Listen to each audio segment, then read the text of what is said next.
Thank you all for attending today's research seminar.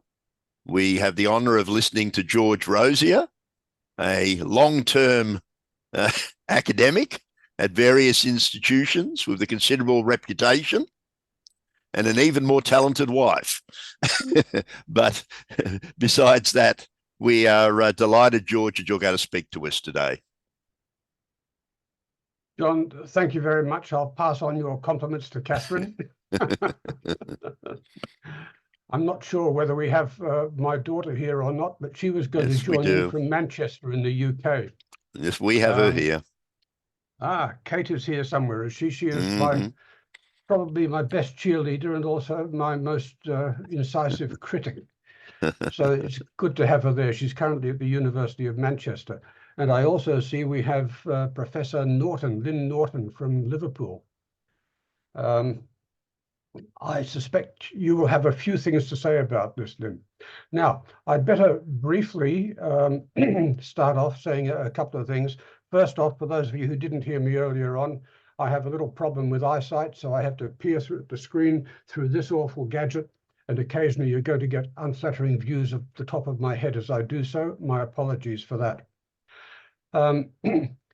Let's see if I can share the screen and get this up so that you can see what it's all about. I'll see if that works or not. What have we got? Does that work for everyone? Okay. You can see?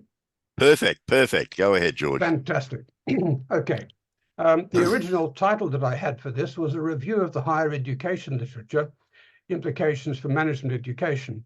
Now, I got a bit of a serve from some reviewers a few days ago, and I'm thinking that I should change the title to the one down the bottom there, addressing the gaps between higher education research and management education.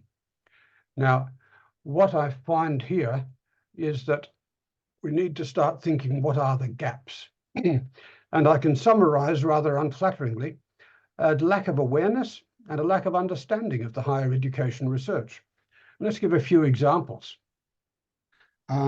Variation theory is one that really stands out, and I've got an example of that. Have a look at those figures in that table.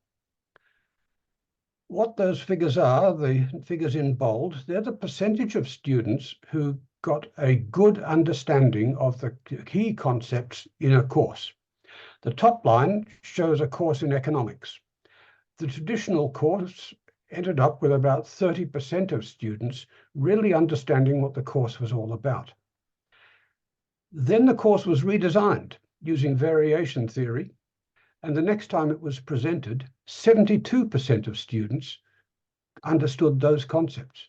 Quite a remarkable change. The numbers you can see in the study, we're talking about 180 odd students. The second one was in accounting. The number that, or the percentage that actually achieved a good understanding of the key concepts in accounting, 26% in a traditional course. The course was redesigned and that number jumped to 85%. That's an example of the sort of changes that you can get from following the research. And yet this research has made a very limited impact in business education. Going back to the previous slide, the other areas are guidelines for course design. I know that some of the research has made a bit of an impact, especially in Britain and Australia, championed by Paul Ramsden. And as in Australia anyway, it resulted in guidelines for course design being promulgated as policy, and very often these were poorly thought out, imposed without people understanding why, and they often had the effect of actually reducing the ability of academics to improve courses. There are ways of measuring course quality other than simply looking at exam results, ways of comparing pedagogies. And we haven't taken advantage of any of these to any significant extent in business education. So the opportunities that it gives to us, if we follow research recommendations, we should be able to get the same sort of results. 70% or more of students really engaging with the subject.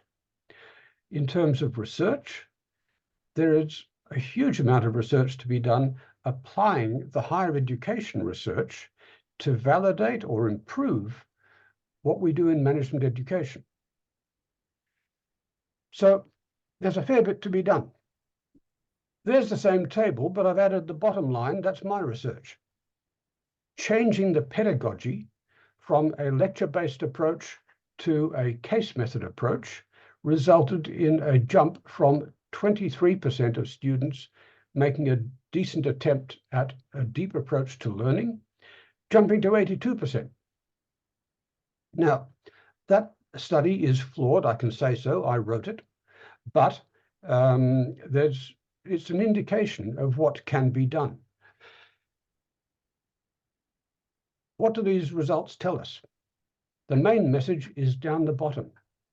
They suggest that if we design courses in accordance with the research, so we have research-based course design and teaching, then we can expect 70 or 80% of students are capable of engaging deeply with the course content, a significant improvement over the sorts of figures we have now in that second last column.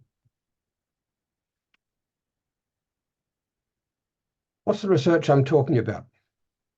It's a subset of the higher education research, which is squarely based on the student's experience of learning rather than the teacher's perception of what went on. Some call it the experience of learning research. John Biggs, one of the leading lights in the area, calls it the student learning research. It was based on seminal work done in Sweden by Martin and Saljo way back in the 1970s. And have a look at the key writers, the key researchers in those areas. Those are names that don't often crop up in citation lists in the management education literature. Ferenc Martin, John Biggs, Noel Entwistle, Paul Ramsden, Neil Triggle, Mike Prosser. Interesting, 3 of those top 6, they were identified by citation count in a paper some years ago, but 3 of those top 6 are Australian. Another one, Paul Ramsden, spent some years working in Australia. The key concept is approaches to learning.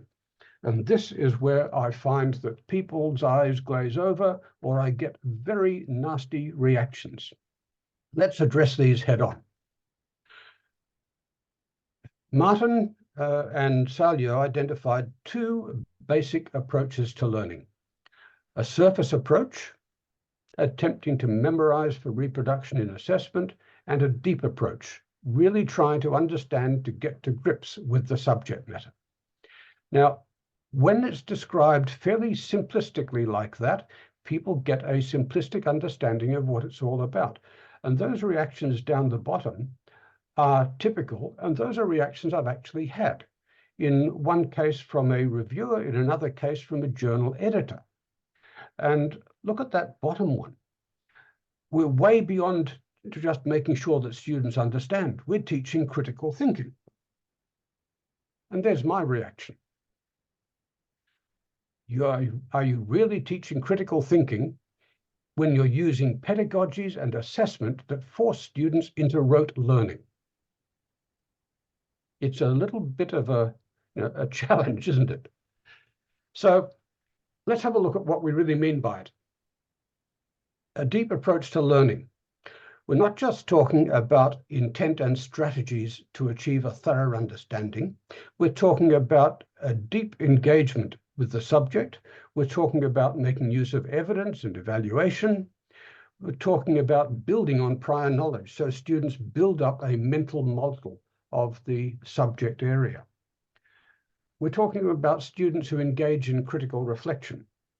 And usually these students are motivated by interest in the subject. If you relate it to Bloom's taxonomy from way back in the 1950s and still popular, surface learning is the bottom level there, remembering. Everything above that is a deep approach to learning. So if we want students to critically evaluate, to understand, to be able to apply the knowledge that they have wisely, we need to aim at lifting students beyond rote learning and into a deep approach to learning. What are the factors that influence approaches to learning? They can be conveniently grouped, I think, under those headings. Conceptions of learning held by students, conceptions of teaching held by the teacher, the student's motivation, and then course design and delivery. And that includes pedagogy, the sequencing, the actual layout, design of the course content, reflection, workload, and assessment. Now, the important part of that slide is the statement down the bottom. Every one of those factors is either controlled or heavily influenced by the teacher and the institution. Let's have a look at them in a bit more detail. Conceptions of learning held by students. Work done by the early researchers identified those 6 different conceptions of learning. I have run little exercises in class, getting students to write down what they think is meant by the term learning, and then discussing it, and we have a debrief. Generally, their responses can be grouped into the top 5. I say generally, it's happened every time. Those numbers 1 to 5. The 6th one, developing as a person, we can lead to by discussion afterwards. But the important thing is that the first 3, according to other research, correlate with a surface approach. Students with those conceptions of learning tend to take a superficial approach, memorizing, even memorizing formulas for application. It's all part of a surface approach to learning. Those that have any of the other 3 approach or conceptions of learning tend to adopt a deep approach. But the important part of that slide is up in the heading there. Are these approaches, these conceptions and approaches, innate? Are they learned? Or are they a response to the circumstances? And that's one of the key questions. If we go back to that slide there, clearly that change is a response to the circumstances in each of those studies. And so I would argue that whether they learn to do something differently as a result of doing that course, or whether it's a response to the circumstances of the course, I don't know. But the thing is that those conceptions of learning, the approaches to learning, are not fixed for a large proportion of students. There are still some, the remainder after that last column there, somewhere between 15 and 30% of students who don't seem to respond to those changes in course design. So for some students, yes, they're fixed, but for the majority, they can and will adopt a deep approach to learning. Conceptions of teaching held by teachers. This is work done here in Sydney, Triggle and Prosser and Waterhouse. They found that they could really assess teachers' approaches on 2 scales. Information transmission, those who scored high on that scale, tended to produce a surface approach in students. The second one, a concept-changing view of teaching. They're trying to change the way students think. Those people tend to produce a deep approach in students. Now, those studies were done primarily with science academics. I've not seen anything like that with business academics. There is a possibility for a very interesting study looking at teachers' conceptions of teaching and how they affect students in business courses. Students' motivation to learn. This is another fascinating one. There was a lovely experiment done by Franson way back. What he found was that the only condition that produced a deep approach to learning in 100% of the students, the condition was interest in the subject matter. In other words, intrinsic motivation, they wanted to learn.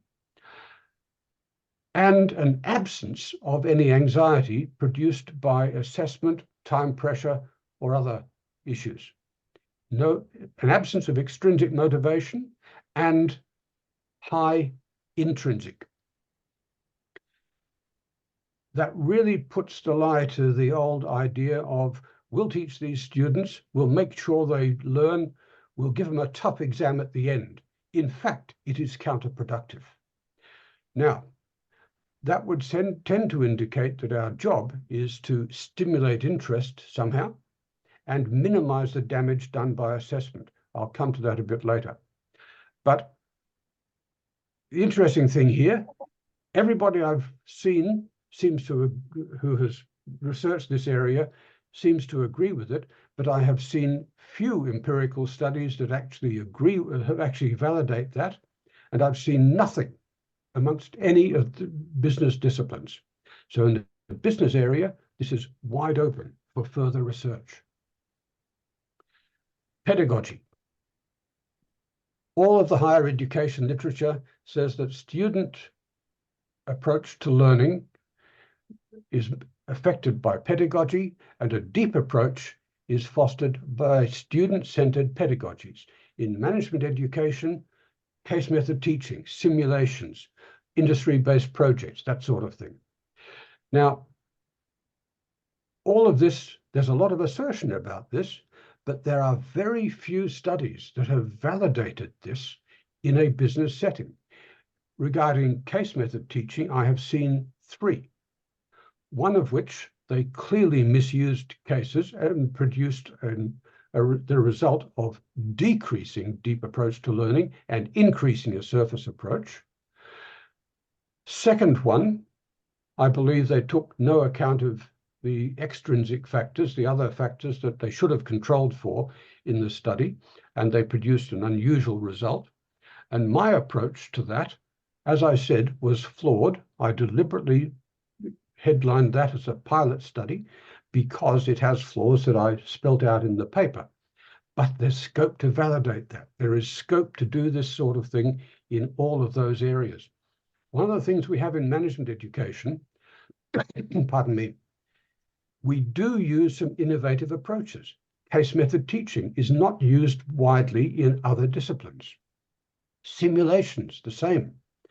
And so there is scope for business education to research these areas in terms of the higher education research.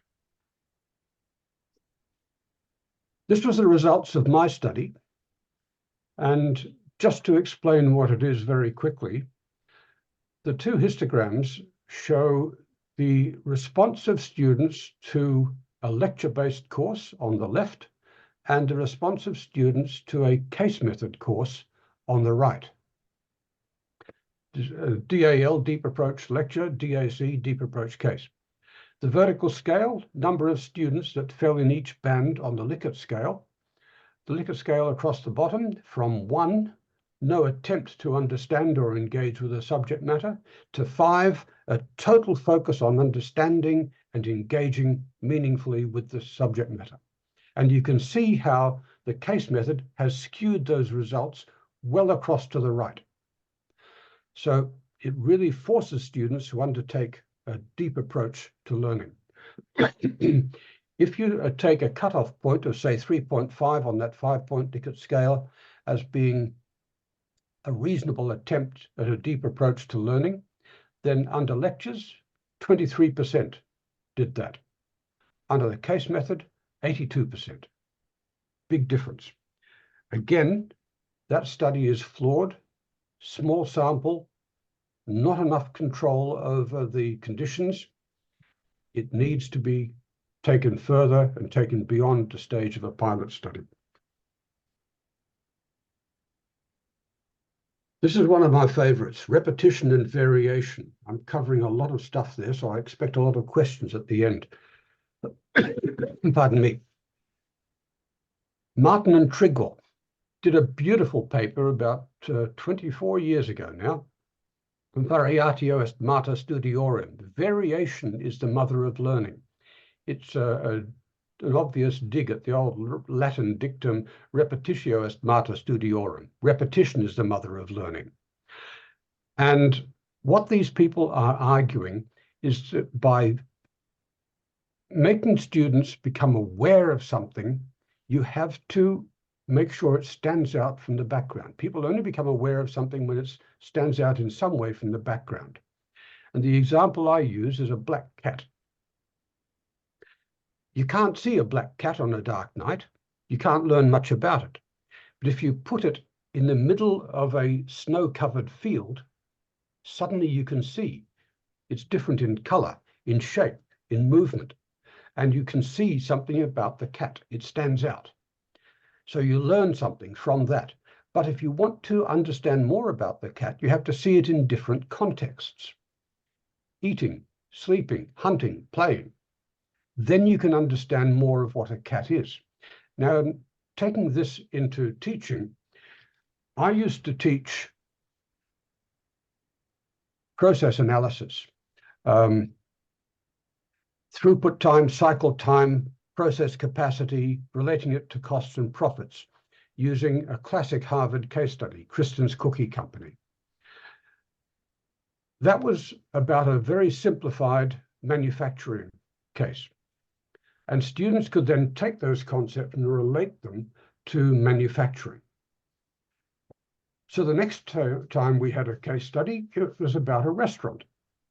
And suddenly, along the way, students realized they could apply the same concepts to a restaurant. A third case study in a fitness center. And then they came across it again in a simulation.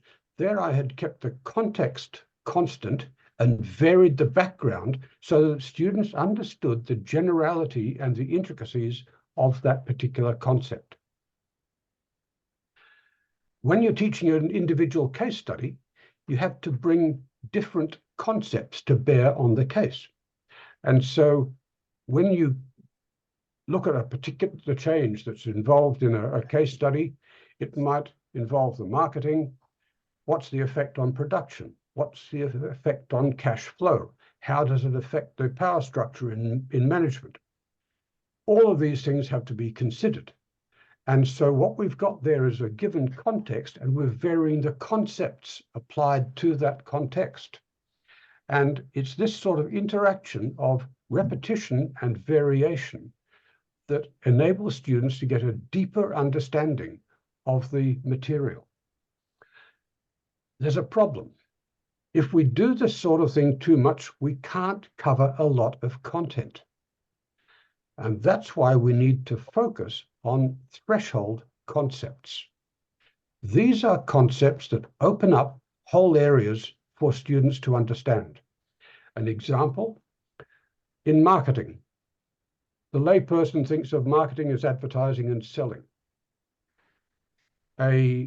If you get across to students the idea that marketing is identifying a customer need and satisfying that need, suddenly it opens up a whole new way of thinking about marketing. There's a threshold concept. The same with accounting. If students understand balance sheet, profit and loss, and the relationship between them, suddenly you can start building on that. Those are threshold concepts. Reflection. I love that book title, Bowd, Keogh and Walker, from way back in the 80s. Reflection, turning experience into learning. Students need time for reflection before and after an activity, like a case study discussion, like a simulation. The topic of reflection has had extensive treatment in both higher education and management education literature. And there are a number of reflective exercises that have been proposed in management education. Journals, reflective reports, even somebody proposing writing a letter. These have been proposed, lauded by the people who wrote about them, but not actually validated in terms of the higher education research. And I should put up my hand there, guilty. I've done that too. Workload. If students need time for reflection, it means that we have to allow that time. We need to consider loads imposed by other subjects. We need to allow time before and after, and we need to review the content of our courses. Again, focus on threshold concepts. There you are, the same concepts in a different context. Assessment, another quote from David Bowd. We must confront the ways in which assessment tends to undermine learning. When students are anxious because of heavy assessment tasks, it pushes them towards a surface approach to learning. Even the format of the exam can tell the students a great deal. It sends a message to the students. If it's a closed book test of memory, they resort to surface learning. They've got to memorize. If it's an open book exam, suddenly they realize they don't have to remember a thing, but they do have to understand it. They don't need to remember the detail. They do have to understand how to use it and how to use it wisely. Example of that, when I was studying engineering, we had to know the different types of equipment used in different civil engineering jobs. To move stumps out of the ground, tree stumps, you need something called a monkey grubber. I wrote that diligently in the exam and passed the exam. To this day, I have never seen one and I don't know how they work. Surface learning. Other forms of assessment. There are lots of them around. We should start considering using some of them. There's a whole literature on it. So going back to the factors that influence approaches to learning, we have control over almost all of those. It's up to us to make sure they're designed, that we use those to promote a deep approach to learning in our students. We have surveys available from the higher education research. The revised study process questionnaire is the one that I used, developed by John Biggs. In fact, I called him and had a chat with him before I used it, and I sent him a copy of the paper afterwards, for which he thanked me and said he wished he'd had it before he sent off his latest book to the publisher. There's the Approaches to Teaching inventory by Trigwell and Prosser. These are all available, simple, easy to use. There are lots of others available from the higher education literature. Those are the two most readily available and easiest to use. In fact, I've got them both up on Google Forms for easy use anytime. Scope for further research. Applying the ideas, the concepts, and the methods from the higher education research to management education, both in research and in practice. We need to evaluate pedagogies. We can do studies of course improvement projects. We can test a lot of the untested assumptions, such as those reflective exercises I mentioned. There are studies of the effects of conceptions of teaching in business, which haven't been covered at all as far as I know. And we can do all sorts of replication studies on all of that. And there is quite a bit available for that sort of thing. Publication opportunities, both in management education, business education journals, and higher education journals. In summary, for teaching, we have guidelines for course design and delivery. We have simple surveys to measure the effects. In terms of research, we have both tools and techniques for using it, and we need to investigate a lot of what we do in management education in terms of the higher education research. Remember the sorts of improvements that we can get. 30% up to 70 or 80% of students really engaging with the subject matter. Now, what I've covered very briefly, doing exactly what you shouldn't be doing with students, lecturing and what some people might talk about as turbo teaching. It's all based on that paper that I've sent off and got very critical review from. there's a draft of the paper available on the Social Sciences Research Network, which you can look up. Rather than copy all of that down, just Google the Social Sciences Research Network, Rosier and higher education. It'll pop up at you. Now, I have gone through a heap of stuff there. Questions, comments, feedback. What am I missing? And probably most important, how do I get out of sharing the screen? George, before you get out of your slides, can you go to the slide 18, please? Yes, sure. Just a second. My questions pertain to slide 18. Which slide 18? I have to check which one it is. I don't. Oh, hang on. Oh, yes. Yes. Yep. Yeah. First of all, thank you, George, for this outstanding inputs that you have shared. And I do miss meeting you in Sydney. I hope you're keeping good health. And this is Bala here. My I'd question. love to see. Tell me next time you come, we'll meet up for coffee. We'll certainly do that. Thank you, George. Take care in the meantime. Two questions. The one on the left says, the deep approach lecture, and the right, the deep approach case. And you go on further where you have different layers of deep approach to learning. And I think in one of the next slides, you said project-based learning is the deepest. Am I right? No, I didn't mean to say anything about which is deeper than what. I'm simply looking at these two different approaches to learning. Yeah, There's I think you have scale... another slide where you had lectures, cases, simulations, and project-based learning. Hang on. Yeah. Just a second. Cost design. That one there? Yeah. Now coming to this slide, I totally agree with you. Problem-based learning or project-based learning is perhaps is the deepest way of imparting learning. Here is my question, George. We tend to follow a bell curve when assessing the students in any particular unit, okay? But we have a term-long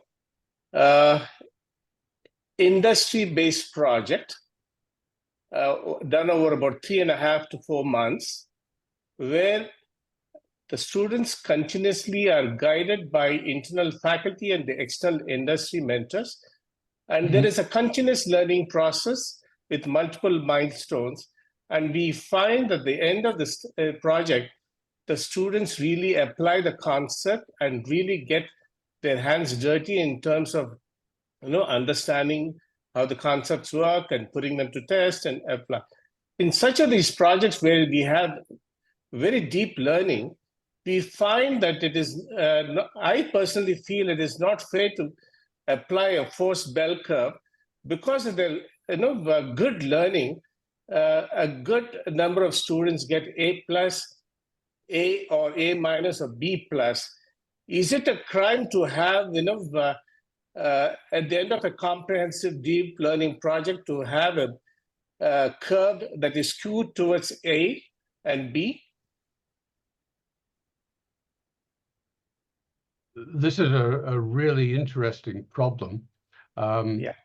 If you have done a good job of designing a course that gets all students up to a very high level, should you then give them grades that indicate that they haven't reached that level? And my feeling is no, you shouldn't. But again, the question then comes to, if you have students in a course that is not so well designed, should you penalize those that didn't do so well because it wasn't so well designed? I'll give you an example. At a previous institution, I used to teach a semester-long subject. Actually, it was a quarter. I think it was over about 10, 12 weeks. And the students who did it on a weekly basis did relatively well. However, I was then told, oh, we're trying an intensive form of delivery, same amount of contact time, but packed into 2 weekends. Those students didn't get anywhere near the same level as the students who did it on a weekly basis.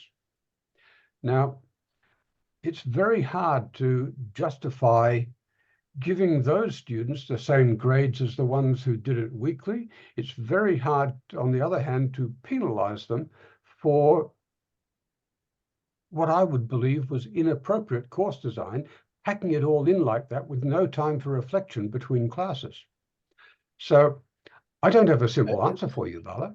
I'm sorry. George, let me clarify. The design for this particular industry-based course has been time-tested, and the TEXA has appreciated, and it has been continuously fine-tuned. And I believe that we have a very good design. We have the area heads continuously monitoring and mentoring over a 3.5-month periods with multiple interventions, including with interactions with the industry mentors. And the grade is finally based on the combined judgment of the industry mentors and the faculty mentoring the students. So it does capture comprehensively the progress, learning, and application of the concepts. And the students really love it, and the companies actually have implemented some of the recommendations that the students have made. Mm. No, I've been involved in a couple of those. They were very good. Yes. Yeah. There's one way that I've seen around it. There was a course I did at UTS years ago in education, and they insisted on either a pass or fail, and satisfactory or unsatisfactory. They did not award grades. They said either you have achieved the level that we believe you should have achieved, or you haven't. And that particular subject wasn't then taken into account in grade point averages. But that was one way around it. But it really is a problem. And in fact, I was talking to a friend of mine who was teaching civil engineering some time ago. And he pointed out that in hands-on design projects, some of the students who had been just bare pass students all the way through all the other subjects that were mainly theoretical, suddenly came to this practical subject and came into their own, where a lot of the students who'd done very well, supposedly at the theoretical subjects, probably by surface learning rather than deep learning, given the assessment forms, suddenly they hit this subject and they had a problem. There isn't an easy answer, Bala. My own personal feeling would be it should be a pass or fail, which a satisfactory or unsatisfactory. That would be my. Sadly, TEXA doesn't enable that, and we need to give them a grade.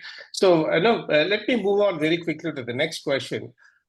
How is, AI, in your view, has been, influencing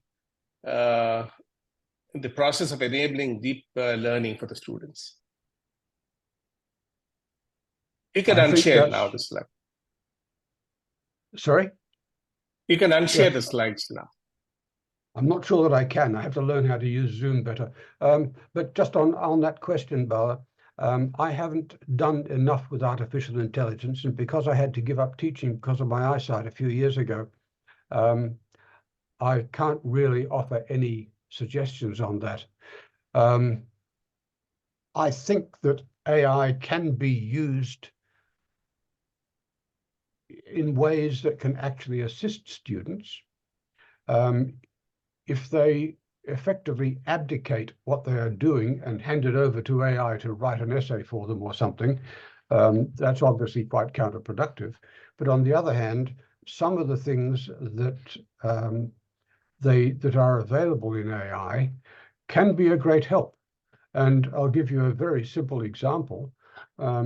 You put a set of references together in APA format, and you can ask ChatGPT to check that the APA format is correct, and it will pull out the full stops that are in the wrong place and that sort of thing in a matter of microseconds for you. So, it can be used to actually get through some of, if you like, the hack work but it has to be used, I think, wisely. Now, I'm not the person to ask about that, really. I'd suggest other people might be able to answer the question far better than I can. Thank you, George.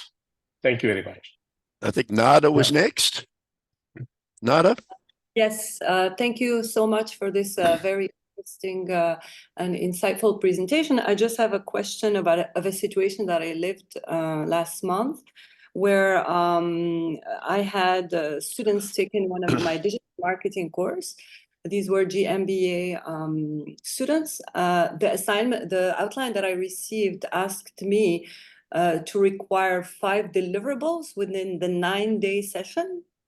So they had to deliver 5 deliverables, various projects, project-based learning, case studies in 9 days. And these students were taking 3 courses at the same time, which means that if the other courses were also asked to deliver 5 deliverables in 9 days, which means these students, they had like a maximum of 15 deliverables in 9 days. So I found they were all the time juggling between, am I going to pay attention in class, or am I going to do the next assignment? Am I going to negotiate further deadline? So I don't know, what is your advice on the whole aspect of taking time to reflect on the learnings from the course? And what is your advice also in terms of the workload for optimal learning for these students? Look, that is a serious problem. And I've come across that in a number of institutions where there is just what some people talk about as the overstuffed curriculum. And also, you'll find that policies are designed often by committees that don't have a lot of exposure to the higher education research, and they don't understand the damage they're doing. There was a paper I came across, and I haven't got it at my fingertips. It actually was a paper on how universities inhibit learning.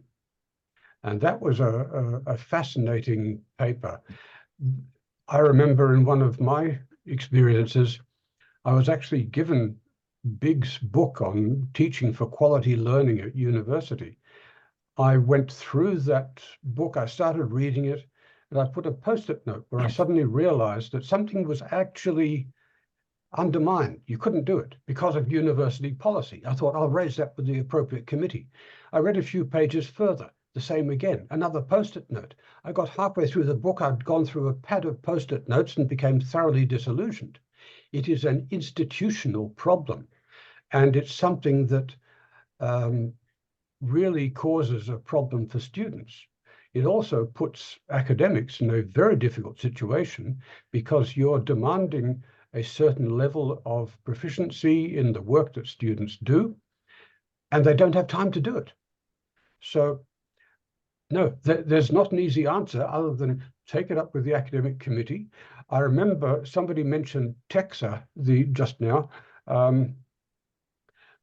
I remember once being told some years ago, oh, we can't do that, it requires TEQSA approval. For those of you who don't know, TEQSA is our Quality Standards Association for the whole of Australia. When I went back and checked the documentation at TEQSA, in fact, we had far more latitude than the administrators at the university were telling me that we had.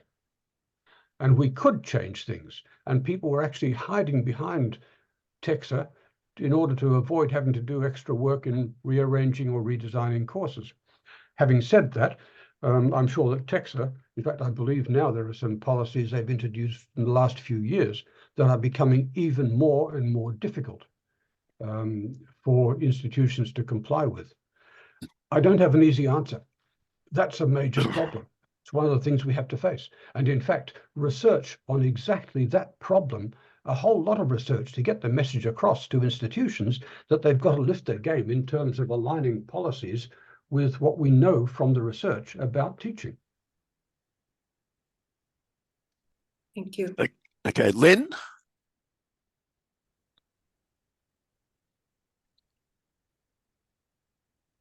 First of all, George, thank you so much for a really wonderful explanation of the higher education research. And I can tell you it was well worth getting out of bed early for. So thank you for that.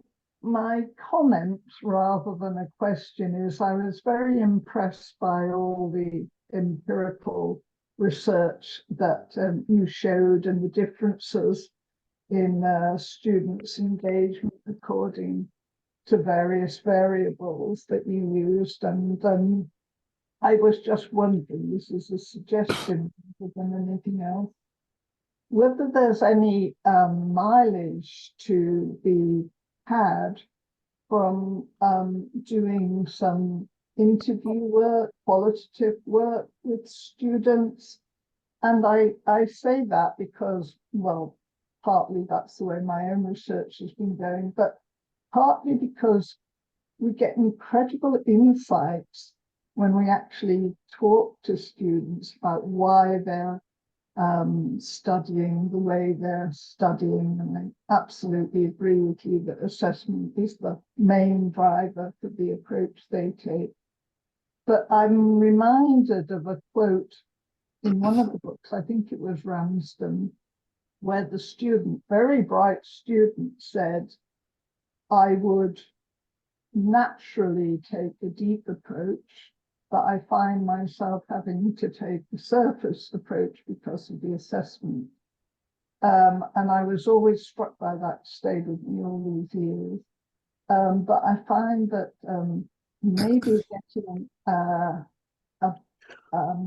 understanding of why students study the way they do can be enlightening. So I wondered what you thought of that.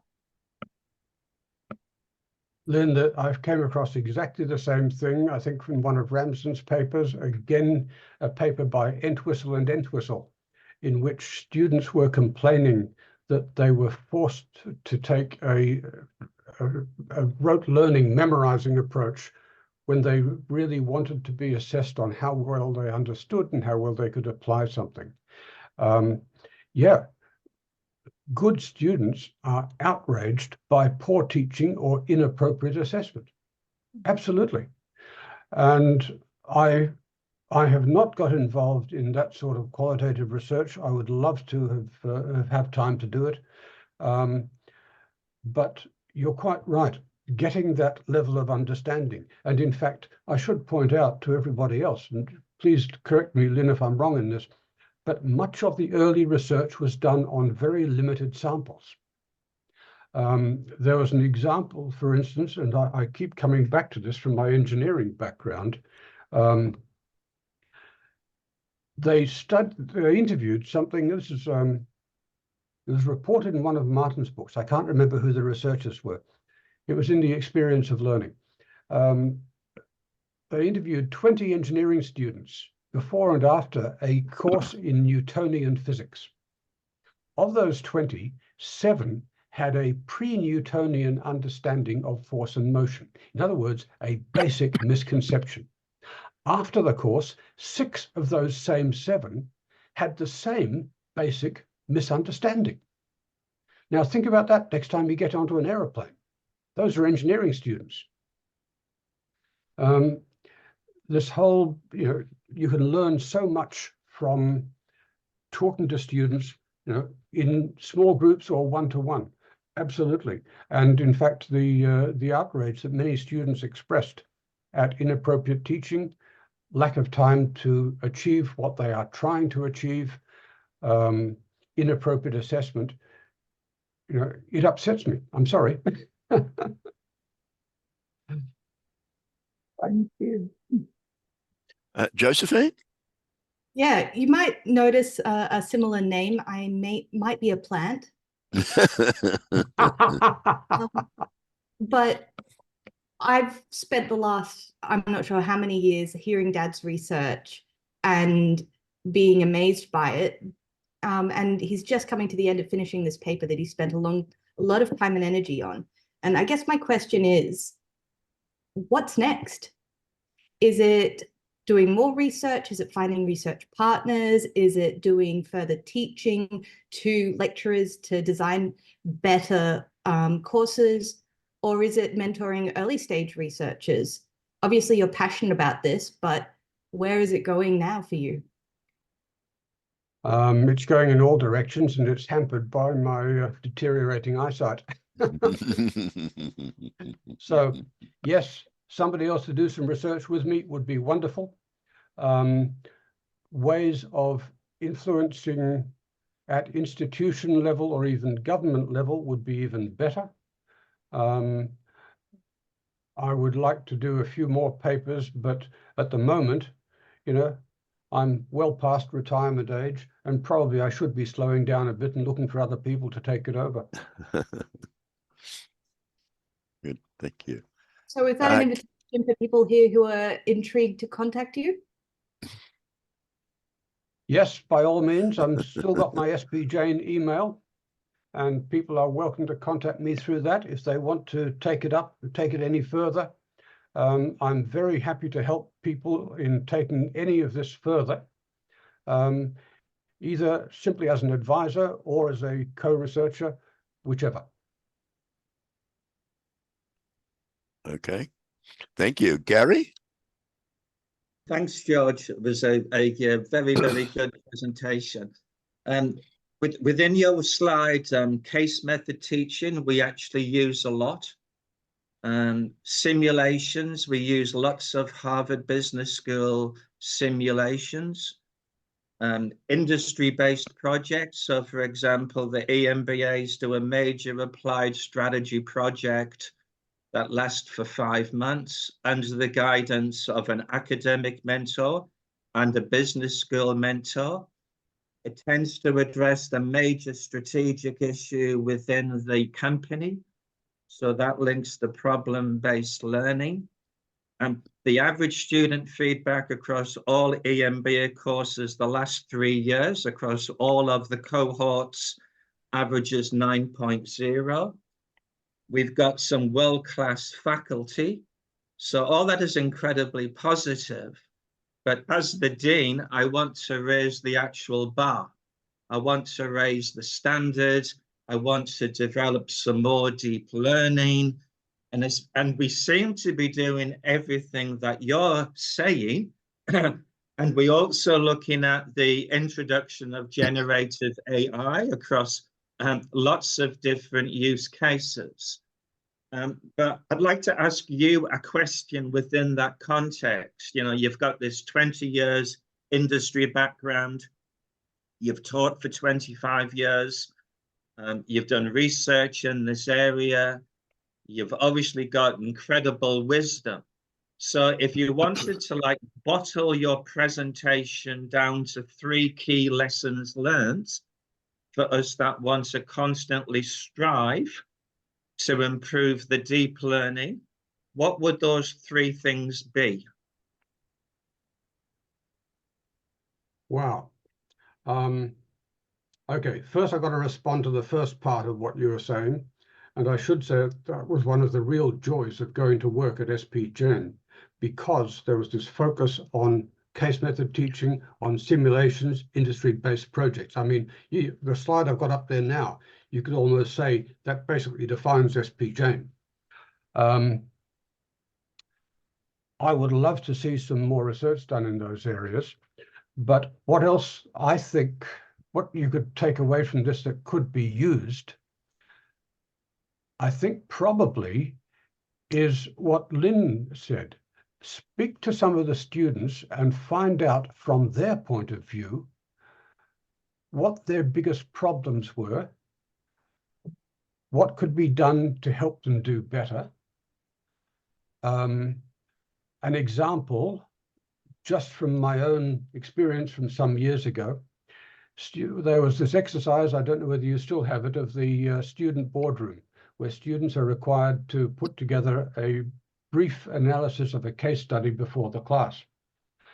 And it was obvious when groups had 2 of these to do a day, basically, they would split, and 1 or 2 would work on one and 1 or 2 would work on the other. And while this sort of simulated the pressure that people work under sometimes in business, it meant that only some of the students had input to what was being handed in on their behalf. And I remember once one student who was a particularly poor student proposing what he had obviously written for the student boardroom for that entire group. And the others had their head in their hands, basically, by body language saying, please don't associate me with this. And yet it was handed in over their name. And so I think you need to, in order to improve what's going on at SP Jain, look at it from the student's point of view, especially for me in terms of workload and assessment load. I recognize that that is very challenging because it challenges the entire structure and the accreditation through TEXA and so on. But unless you do that, see, first of all, what can be done within the current framework, and second, identify where changes can be made that have the most effect for the least effort. Takeaways from this, number one takeaway really is read some of the student learning literature. I did have a slide which I cut out because of I was going to run over. I had a list of a number of references, but one that I would suggest you look at for a start is a book called The Experience of Learning. The authors are Martin, Hounsell and Entwistle. Look up Martin, M-A-R-T-O-N, and it's available online from the University of Edinburgh. And if you read, I would suggest especially chapter 3. It gives you an introduction to this whole area of research. And from there, you can explore some of the other things in there. So that would be probably number one, to learn a little bit about it. And number two, recognize that there are these very simple, easily available surveys that can be used to evaluate how well a course promotes a deep approach to learning. And so by knowing that you can evaluate the courses in another way, understanding the basis on which they're evaluated, that would be a huge step forward, and probably the key takeaways from this, just those two. Read the basic research, the initial research, it's only one chapter, and have a look at evaluating things using the revised study process questionnaire. Thank you, George. I don't see any Sir, other I have questions. one more. Oh, Seetha, Dr. Seetha? Yes, Professor Chan, we have each subject learning outcome mapped with the course or program learning outcome. Mm-hmm. When we prepare the question paper of that particular subject, suppose they ask 5 questions or 6 questions or 10 questions, how many marks are allocated those things? Then at the end, the moderation we do before that. Then afterwards, these marks, what is the each learning outcome, what is the percentage of mark allotted, what is the percentage achieved? This kind of thing, the accreditation institutions are demanding from us. That's each subject they want. That is subject learning outcome in relation to program learning outcome. Then your question paper or your method of testing, how many percentage you allot, how much they achieved, those things they're doing it. That we are, any further suggestion you can make on that? One of the problems that I have with that sort of structure of course learning outcomes broken down and related then to subject or program learning outcomes, course or subject learning outcomes, and so on. It acts as a straitjacket. And one of the things which I, again, cut out from this slide presentation was a little set of questions that I have that I often put up. What's the aim of what we're doing? What's the aim of management education? Is it to teach facts, figures, and methods of analysis? Is it to develop students' ways of thinking? Or is it to prepare leaders to face unforeseen challenges in an unknown future? And of course, it's really all three, but we tend to focus too much on the first one, the facts, formulas, and methods of analysis, the things which are written in the learning outcomes. And in fact, they are one and probably not the most important of those three. So in effect, as educators, we're caught in that straitjacket of the learning outcomes that we have to get students to meet. And I think there needs to be a couple of things. At TEXA level, they could rethink exactly what they're doing. At institution level, when But this comes getting under approval, assurance of learning. sorry? When getting approval for courses, the outline needs to be written in terms which have a certain amount of flexibility built into them, so that you don't have to cover all of these particular concepts in accounting. You have to give students a contemporary understanding of accounting principles. And so by making it more general, you build in more flexibility for yourself. I have a problem with that. But it's one of the problems that we do have is that institutions are accountable for outcomes through things like TEXA, through grades that are awarded and so on. And so what we're talking about really is a balancing act between achieving the real educational objectives and satisfying the bureaucratic requirements. And that tension can be a real problem. It's a balancing act, and I don't have a simple answer. Okay, fine. Okay, George, I think we've run out of questions, and you're just about right on time. Thank you so much for this presentation. There was obviously a lot of interest in what you had to say and some deep thinking on your part to share with us. So thank you again so much for your presentation today. And thank you very much to everyone for the questions, and thank you for the introduction, John. No Thank you worries, very Serge. Thank you. very Thank much. you. Bye-bye, everybody. Bye-bye.